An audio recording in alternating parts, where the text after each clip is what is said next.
Teja TV news కరించుకొని నెకర్కల్లో ఈరోజు భోగి మంటలు వేయటంతో పాటు ఈ నియోజకవర్గ ప్రజలందరికీ కూడా భోగభాగ్యాలు కలగాలని ఈ భోగి పండుగ సందర్భంగా ప్రజలందరికీ కూడా పేరు పేరిన శుభాకాంక్షలు తెలియజేస్తూ రేపు సంక్రాంతి శుభాకాంక్షలు కూడా తెలియజేస్తూ ఉన్నాం. రాష్ట్ర ప్రభుత్వం గౌరవనీయులు ముఖ్యమంత్రి రేవంత్ రెడ్డి గారు రోజుకు 19 గంటలు కష్టపడుతూ ఈ రాష్ట్రాన్ని అభివృద్ధి పదంలో తీసుకుపోవటానికి 2047 నాటికి $3 మిలియన్ ఎకానమిక్ గ్రోత్ పెంచేటువంటి ఒక గొప్ప ప్రయత్నం చేస్తూ ఉండు.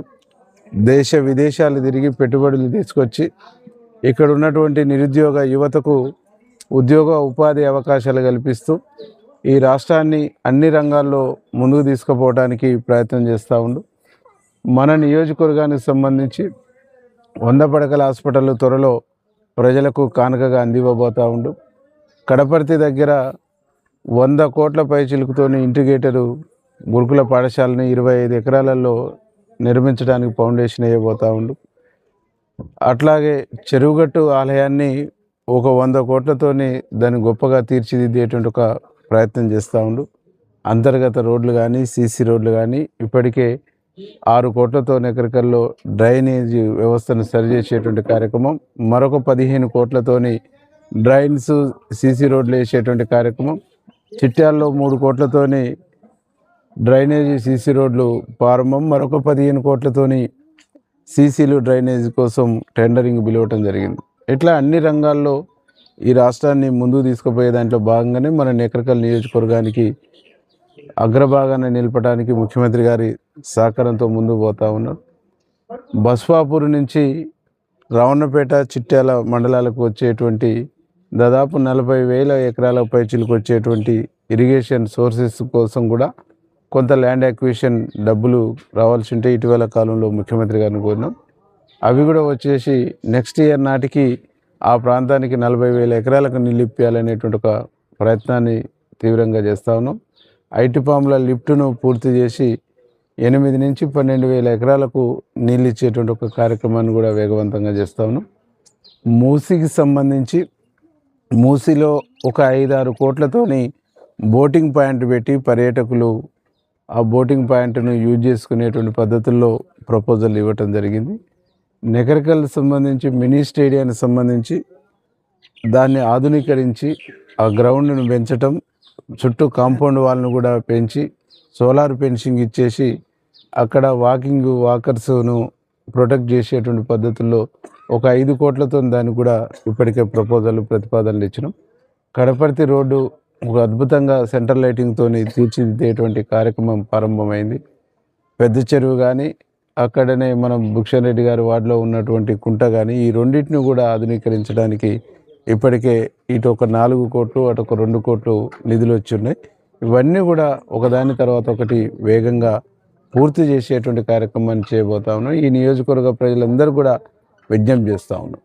గడిచిన ప్రభుత్వం 8.5 లక్షల కోట్ల రూపాయల అప్పు చేసి ఈ రాష్ట్రాన్ని అధోగతి పాలు చేసినప్పటికీ ముఖ్యమంత్రి గారు అప్పుల భారాన్ని ఆర్థిక భారాన్ని మోస్తూ ఇలా ఇందిరమ్మ ఇండ్లు కానీ సన్న బియ్యం కానీ రేషన్ కార్డులు కానీ ఉచిత బస్సు కానీ 200 యూనిట్ల కరెంటు కానీ 500 గ్యాస్ సిలిండర్ కానీ 20,000 కోట్ల రైతుల రుణాల మాఫీ కానీ అట్లాగే వరి ధాన్యం మీద బోనస్ కానీ అనేక కార్యక్రమాల్ని ముఖ్యమంత్రి గారు చేపడుతూ ముందుకు పోతూ ఉండు.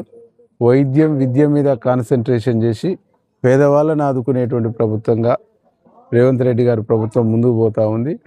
ఈరోజు హైదరాబాద్ సిటీ లోపల్లో ఉన్నటువంటి పరిశ్రమల మూలంగా కాలుష్యము వెదజల్లుతున్నటువంటి పరిశ్రమలను కూడా అక్కడి నుంచి తరలించి హైదరాబాదు ఔటర్ రింగ్ రోడ్డు లోపల ఉన్నటువంటి సిటీని మొత్తం కూడా ఒక సుందరీకరించేటువంటి దాంట్లో భాగంగా దాన్ని బాగు చేసేటువంటి భాగంగా కాలుష్యం లేనటువంటి సిటీగా తీర్చిదిద్దడానికి ఈరోజు అనేక చర్యలను ముఖ్యమంత్రి గారు చేస్తూ ఉన్నారు.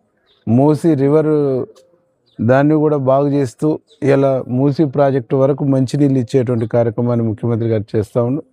ముఖ్యమంత్రి గారికి ఈ సంక్రాంతి పండగ మరింత శక్తినిచ్చి మరింత బలాన్ని ఇచ్చి ఈ రాష్ట్రాన్ని గొప్పగా తీర్చిదిద్దేటువంటి పద్ధతుల్లో ఆయనకు మరింత భగవంతుడి శక్తిని ఇవ్వాలని కోరుకుంటూ ముఖ్యమంత్రి గారికి, ప్రభుత్వానికి, నా నియోజకవర్గ ప్రజలందరికీ పేరు పేరిన సంక్రాంతి శుభాకాంక్షలు తెలియజేస్తాం.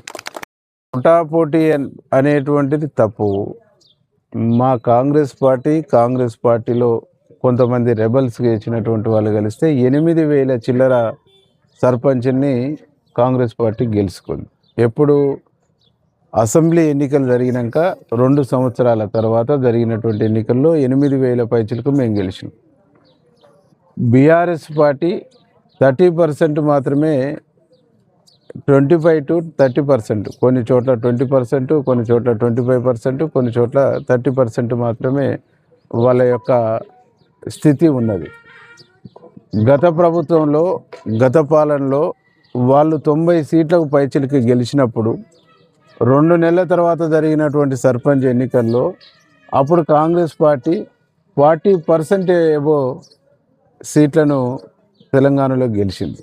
అంటే దాంతో పోల్చుకుంటే 10-12% 2 ఏళ్ల తర్వాత కూడా వాళ్ళు మా గతంలో కాంగ్రెస్ పార్టీ ఇచ్చినటువంటి రిజల్ట్ను కూడా ఇవ్వలేకపోయారు. అంటే బీఆర్ఎస్ను నమ్మేటువంటి పరిస్థితుల్లో 2 ఏళ్ల తర్వాత కూడా నువ్వు ఒక 50%, 60% వచ్చినావంటే దానికి ఏమన్నా చర్చ ఉంటుంది. కాబట్టి నువ్వు 30% క్రాస్ చేయనటువంటి వ్యక్తివి నువ్వు 40% లెక్క చూపించుకుంటే, ఇప్పుడు లెక్కలైతే క్లియర్గా మా ముఖ్యమంత్రి గారు చెప్పిండు. 12,000 పైచిలకు ఉన్నటువంటి గ్రామ పంచాయతీల్లో 8,000 చిల్లర మేము గెలిస్తే కమ్యూనిస్టులు గెలిచినటువంటి, బీజేపీ వాళ్ళు గెలిచినటువంటి, బీఆర్ఎస్ వాళ్ళు గెలిచినటువంటి లెక్కలతో సహా చెప్పింది. కాబట్టి అబద్ధానైనా మేము అందంగా చెప్తాం. సూర్యాపేట ఉన్నది, 70 పైచిలకు గెలిచినాం మేము. ఆడ మేము ఓడిపోయినటువంటి పరిస్థితి. సిద్దిపేటలో గెలిచినాం, సిరిసిల్లలో గెలిచినాం, వాళ్ళ కంచుకోటలు అనుకుంటున్నటువంటి గజ్వేల్లో కూడా గెలిచినాం. కాబట్టి కాంగ్రెస్ పార్టీ ఎక్కడ కూడా బలహీనపడలేదు, ఎక్కడ కూడా కాంగ్రెస్ పార్టీకి బలం తగ్గలేదు, ఎక్కడ కూడా కాంగ్రెస్ పార్టీ సర్పంచుల విషయంలో మంచి రిజల్ట్నే ఇచ్చింది. ప్రజలు కూడా కోరుకుంటారు. కొన్ని సీట్లు అక్కడక్కడ పోవటానికి కొన్ని చోట్ల కులం పనిచేసింది, కొన్ని చోట్ల గతంలో పోటీ చేసి ఓడిపోయినటువంటి అంశం పనిచేసింది, కొన్ని చోట్ల 2 సార్లు 3 సార్లు వీలైనా కొత్త వాళ్ళు పాపం 2-3 సార్లు ఓడిపోయిందని పని. ఇది రిజల్ట్ కాదు. రేపు మున్సిపాలిటీ ఎన్నికల్లో మొత్తం మున్సిపాలిటీని కాంగ్రెస్ పార్టీ కైవసం చేసుకుంటుంది. రేపు మున్సిపాలిటీ అయినా, గతంలో ఎన్నికలు కూడా మీరు చూసారు. అసెంబ్లీ ఎన్నికలు ముగిసిన తర్వాత కంటోన్మెంట్కు బై ఎన్నిక వచ్చింది. కంటోన్మెంట్ ఎన్నికలు కూడా కాంగ్రెస్కి అవకాశం ఇచ్చింది. అట్లాగే జూబ్లీహిల్స్ బై ఎన్నికలు వచ్చినాయి, అక్కడ కూడా కాంగ్రెస్కే అవకాశం ఇచ్చారు. ఎంపీ ఎన్నికల్లో బీఆర్ఎస్ గుండుసున్నాయింది. భవిష్యత్తు అనేటువంటిది బీఆర్ఎస్ కల్లా. గౌరవ ముఖ్యమంత్రి రేవంత్ రెడ్డి గారు చెప్పిండు, నేను రాజకీయాల్లో ఉన్నంత వరకు బీఆర్ఎస్ పార్టీ ఇక్కడ అధికారంలోకి రావటం సాధ్యం కాదు అని చెప్పిండు. ఎందుకంటే ముఖ్యమంత్రి రేవంత్ రెడ్డి గారిని ప్రజలు విశ్వసిస్తారు. కొట్లాడి కష్టపడి ఇక్కడ తెలంగాణ రాష్ట్రంలో ఇందిరమ్మ రాజ్యం ప్రజాపాలన తీసుకొచ్చారు. ఒక స్వేచ్ఛాయుతమైనటువంటి వాతావరణంలో ఎలక్షన్ జరిగినాయి, మీరు చూసారు. అపోజిషన్ పార్టీ వాళ్ళే ఘర్షణ చేయాలనే ప్రయత్నం చేశారు, కానీ అధికార పక్షానికి సంబంధించి ఒక స్వేచ్ఛాయుతమైనటువంటి, ఒక ప్రజాస్వామికబద్ధంగా ఇలా ఎన్నికలు నిర్వహించినటువంటి ఒక తీరు మీరు చూసారు. కాబట్టి ఈ రాష్ట్రంలో ఇందిరా ప్రభుత్వానికి, ప్రజాపాలనకు, రేవంత్ రెడ్డి పరిపాలనకు తిరుగులేదు, సాటి లేదు అనేటువంటిది చాలా స్పష్టంగా నేను చెప్తాను. కోమటిరెడ్డి వెంకరెడ్డి అన్న దాదాపు 40 ఏళ్ల పైచిలకు ప్రజా జీవితంలో ఉండు. విద్యార్థి దశ నుంచి, యువజన దశ నుంచి ఎమ్మెల్యేగా, ఎంపీగా, 2 సార్లు మంత్రిగా ఈ జిల్లా ప్రజలకు సుపరిచితుడు, ఈ రాష్ట్ర ప్రజలకు సుపరిచితుడు. ఒక నీతికి, నిజాయితీకి మారుపేరుగా ఉన్నటువంటి వ్యక్తి. కాంగ్రెస్ పార్టీ అంటే కమిట్మెంట్తో ఉన్నటువంటి వ్యక్తి.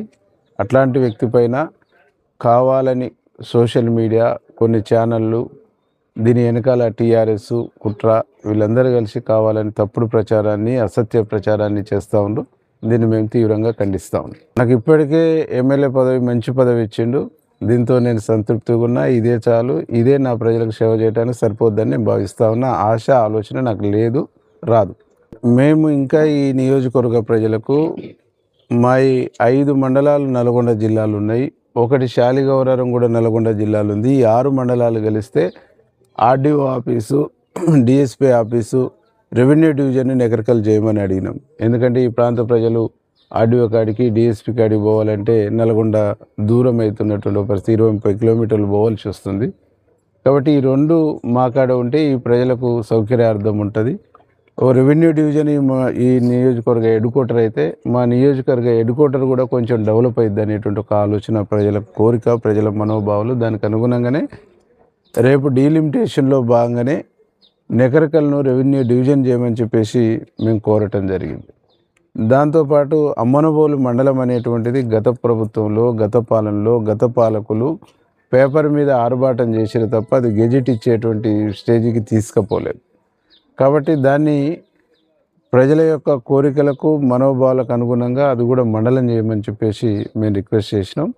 దాంతోపాటుగా గతంలో నేను 14 నుంచి 18 వరకు ఎమ్మెల్యేగా ఉన్నప్పుడు నకరికల్ నియోజకవర్గంలోనే డ్రై పోర్టును ఇవ్వాలని చెప్పేసి అప్పుడు కోరినాం. అనౌన్స్ కూడా జరిగింది. ఆ డ్రై పోర్టు మళ్ళీ తిరిగి నకరికల్కే ఇవ్వాలనేటువంటి ఒక ఇది కూడా మేము కోరినాం. నకరికల్కు ఒక ప్రభుత్వ ఐటీ కాలేజీ కూడా అడిగినాం. ఇక్కడ ఉన్నటువంటి నిరుద్యోగ యువకులకు టెక్నికల్ ఎడ్యుకేషన్ అందించాలనేటువంటి ఉద్దేశంతో అది కోరినాం. డిగ్రీ కాలేజీకి సొంత బిల్డింగ్ కావాలని కోరినాం. అట్లాగే ఇక్కడ ఉన్న ఎక్సైజ్ ఆఫీస్కు సొంత బిల్డింగ్ కావాలని కోరినాం. అట్లాగే ఎంపీడీఓ, ఎంఆర్ఓ, ఇక్కడ ఉన్నటువంటి అన్ని ప్రభుత్వ కార్యాలయాలకు సొంత బిల్డింగ్లు కావాలని చెప్పేసి కోరటం జరిగింది.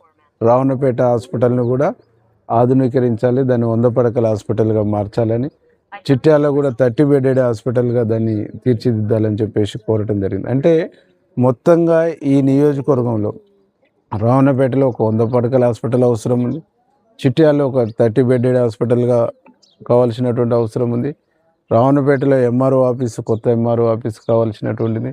గడిచిన 5 సంవత్సరాల్లో ఆరుబాటం, నోటి దురద తప్ప ఏమి చేసినటువంటి దాఖలాలు లేదు. కాబట్టి ఈ విధ్వంసాన్ని పునరుద్ధరించుకునేటువంటి కార్యక్రమాన్ని మేము వేగవంతంగా చేస్తూ ఉన్నాం.